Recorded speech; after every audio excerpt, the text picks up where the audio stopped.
কথায় বলে মামা ভাগ্নে যেখানে বিপদ নেই সেখানে, কিন্তু একা ভাগ্নে যে কতটা বিপজ্জনক হতে পারেন তা এখন হাড়ে হাড়ে টের পাচ্ছেন রাজস্থানের জয়পুরের বাসিন্দা সুকুমার আদক।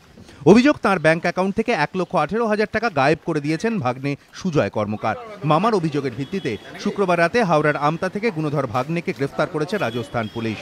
কি অভিযোগ সুজয়ের বিরুদ্ধে? পুলিশ সূত্রে দাবি, বছর দেড়েক আগে দূরসম্পর্কের মামা পেশায় কাঠের ব্যবসায়ী সুকুমার আদকের কাছে কাজ করতে রাজস্থানে যায় ভাগ্নে সুজয়।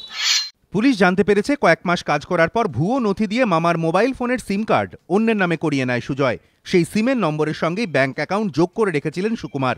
মামার ব্যাংক অ্যাকাউন্ট সম্পর্কিত অন্যান্য নথি ও এটিএম কার্ডের তথ্যও হাতিয়ে নেয় ভাগ্নে।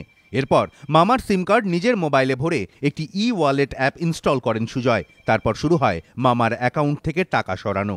टेक्निकली हमने इसको मोबाइल का ट्रैक किया, जो भी नंबर यूज़ हुआ पेटीएम नंबर यूज़ किया, देखा तो उसमें इसका जो कॉमन नंबर निकला, इसका नंबर निकला, उससे फिर हम ट्रैक किया।